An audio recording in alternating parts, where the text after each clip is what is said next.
ഞാൻ 2014 മുതൽ ഈ ഭൂമിക്ക് വേണ്ടിയിട്ട് ഇത് നടക്കുമായിരുന്നു. പക്ഷേ ഈ 11ാമത്തെ വർഷമാണ് എനിക്കിത് കിട്ടിയത്. ഉമ്മൻചാണ്ടി സർക്കാർ ഇരുന്നപ്പോഴും അനുവദിച്ചായിരുന്നു, പക്ഷെ എൻ്റെ കയ്യിൽ പേപ്പർ കിട്ടിയില്ല. അതുകൊണ്ട് അതും റദ്ദായി പോയായിരുന്നു. ഇപ്പോൾ ഇത് കിട്ടിയതിൽ ഒത്തിരി സന്തോഷമുണ്ട്. സന്തോഷം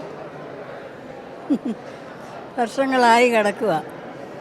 ആദ്യമായിട്ട് ഉള്ള സംഭവമാണ് സ്വന്തമായിട്ട് 10 സെൻറ്റ് സ്ഥലം കിട്ടുക. ഇതിൽ കവിഞ്ഞ് വല്ലതും ഉണ്ടോ? ഭർത്താവും മരിച്ചുപോയി, മക്കളും ഇല്ല. ഏറ്റവും കിട്ടിയത് സന്തോഷം, ഒരുപാട് സന്തോഷം. വീടൊന്നുമില്ല, സ്ഥലമൊന്നുമില്ലാത്തതിൽ ഒരുപാട് സന്തോഷം. സുഖമില്ലാത്തതാണ്, കാലിൻ്റെ ആണെങ്കിൽ ഓപ്പറേഷനുമാണ് അടുത്ത മാസം. മുട്ടുമടങ്ങത്തതേ ഇല്ല.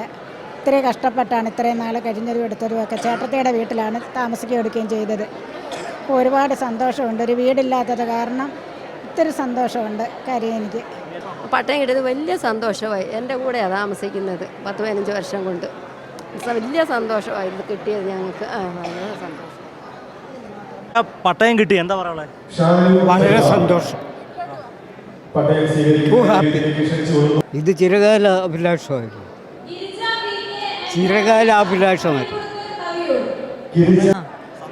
പിന്നെ വളരെ സന്തോഷം, വളരെ സന്തോഷം. അച്ഛനപ്പൂപ്പന്മാരുടെ കാലം മുതൽ കിടക്കുന്ന വസ്തുവാണ് ഇപ്പോഴാണ് കിട്ടിയത്. വളരെ സന്തോഷം. 100 വർഷങ്ങൾക്ക് മേളിൽ ഞങ്ങളുടെ കൈവശം ഇരിക്കുന്ന ഭൂമിയാണ്. അതിനൊരു ഉടമസ്ഥാവകാശം കിട്ടിയാൽ വളരെ സന്തോഷം.